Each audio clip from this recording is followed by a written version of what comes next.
皆さんこんにちは。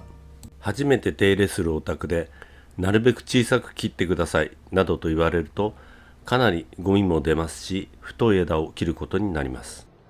5、6年前あるいはそれ以上以前の枝まで切り戻さなければならないことがあります。また前の人が残していった切り残しや不要枝などを処理する場面が増え、普通の剪定バサミでは切りにくいような太い枝を切る場面が増えます。枝先の丁寧な剪定にこそ時間をかけたいなと思っているのに、そんな雑用のような作業は嫌だなと思うことがあります。そんな時、電動バサミはくじけそうになる気持ちを救ってくれます。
今切っているこの荒樫など樫の木の類は枝が硬いので、それでなくとも剪定に握力を使います。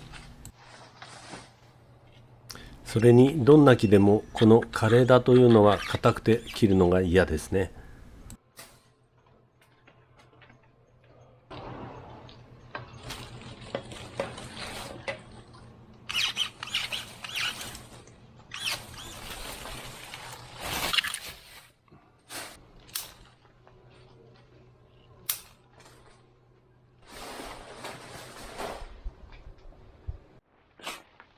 もちろん大きな枝のばらしも電動バサミは助けてくれます。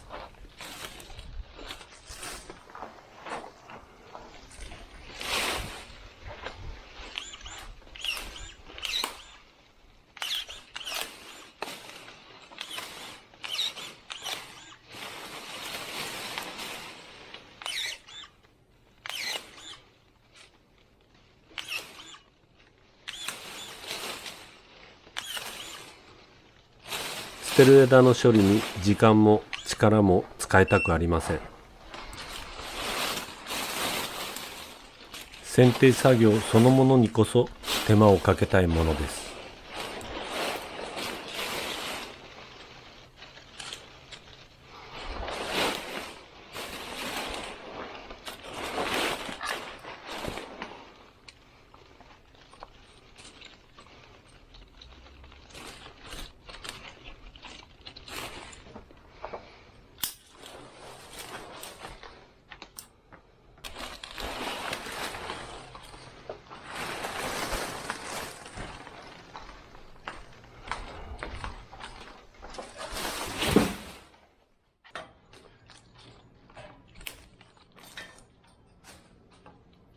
柑橘類などトゲのある木の場合も電動バサミは剪定や枝のばらしにとても役に立ちます。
大事な下枝をみんな切られてしまっているので、もっと小さくと言われてもこれ以上小さくすることができません。しかも出てきた新しい枝を途中で切っているのでコブになってしまっています。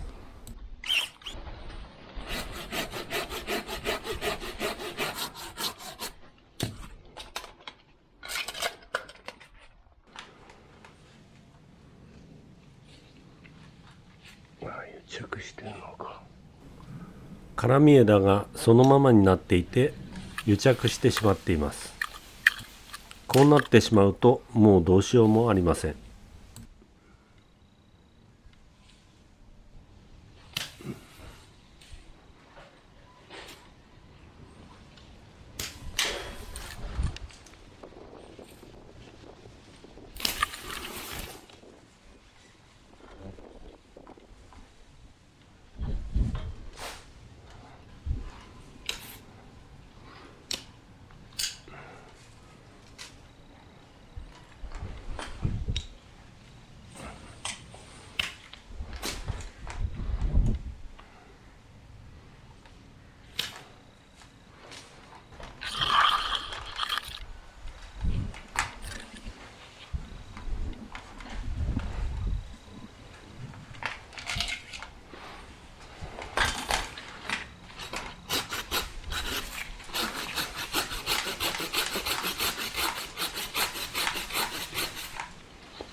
こんな感じで現場での作業は3時間程度で終了しました。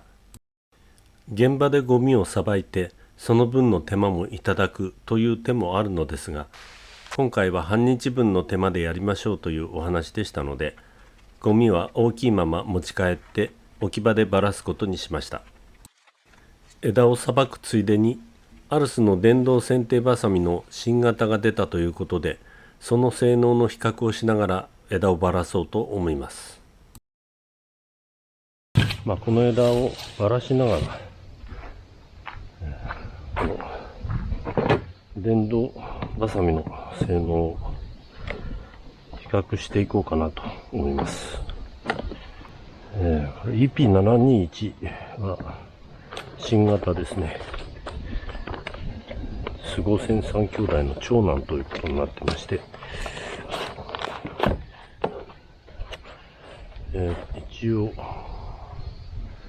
40ミリ、生木で40ミリ切れるという設定になっております。EP721。それから、これが、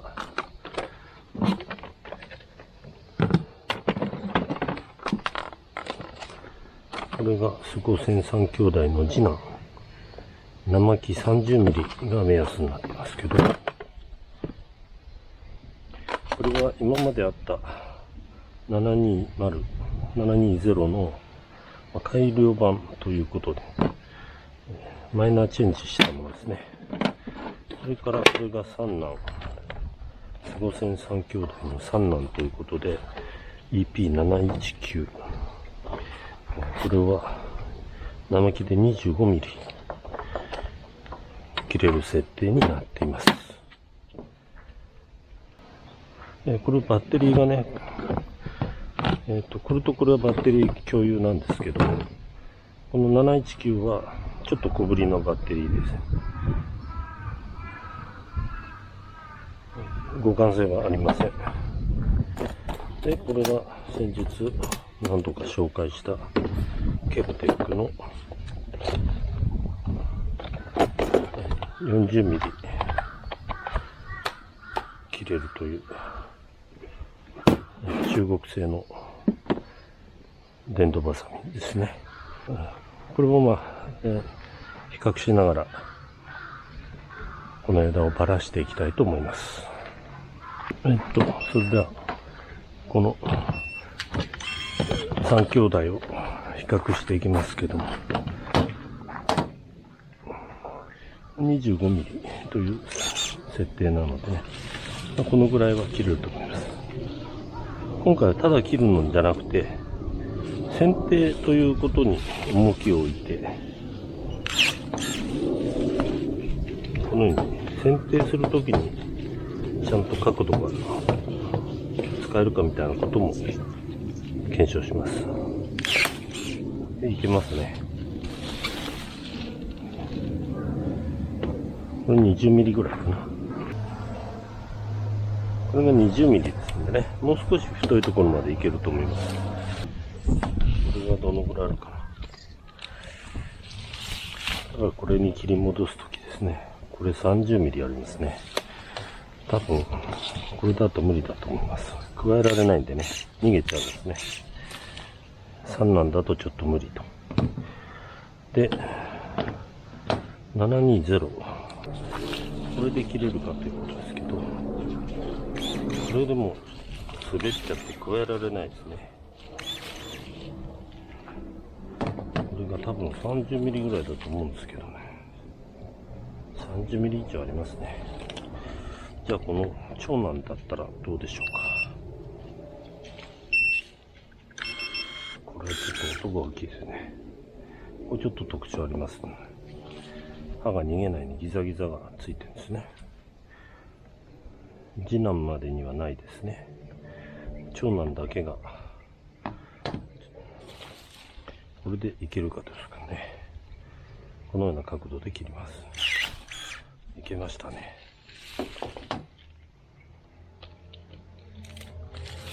太さが30ミリ以上ありますね。さすがに40ミリ切れるという歌い文句ですのでね、ここを選定するとします。こう切りますよね。こうですね。加えて切れますね。さすが長男。直径が30ミリ。この調子で続けているととても長い動画になってしまうので、今回はこれでおしまいにします。後編でさらに詳しくお伝えいたします。ご視聴ありがとうございました。